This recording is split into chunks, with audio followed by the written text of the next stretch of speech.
Sunscreen is a challenging topic to talk about on social media because there's a lot of nuances. There's a lot of infighting if you don't get it perfect. There's a lot of criticism on brands who also don't get it perfect, right? So it is a tough space, right?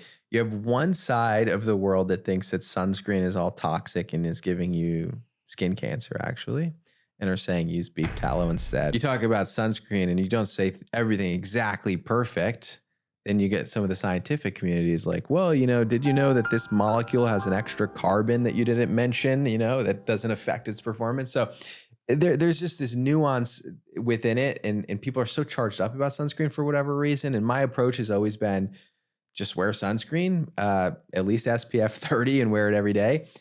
But it doesn't seem like it's that simple. There's benzene scare in sunscreens that happened before the benzoyl peroxide thing, right? Where there's all this benzene contamination in sunscreens that scared a lot of people away from sunscreens because they think all of them have this, but it was mostly aerosols. There's all the testing problems that happened in Australia. And so when things like this happen and they happen at such a large scale where everyone's talking about it, it erodes a little bit of the trust that consumers have in products that you recommend, right? So, for example, ultraviolet, everyone's seen it's a beloved brand. And then you see some of the testing come in lower than expected.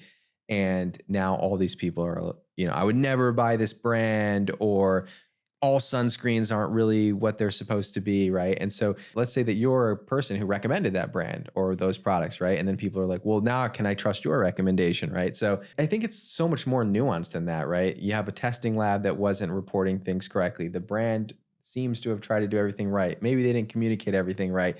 And then you as an influencer have no idea what their testing they did. You have to basically take everything at face value, right? If something says SPF 30, who are you to question? These are products that are registered with the FDA because sunscreens are heavily regulated. You have to submit these products.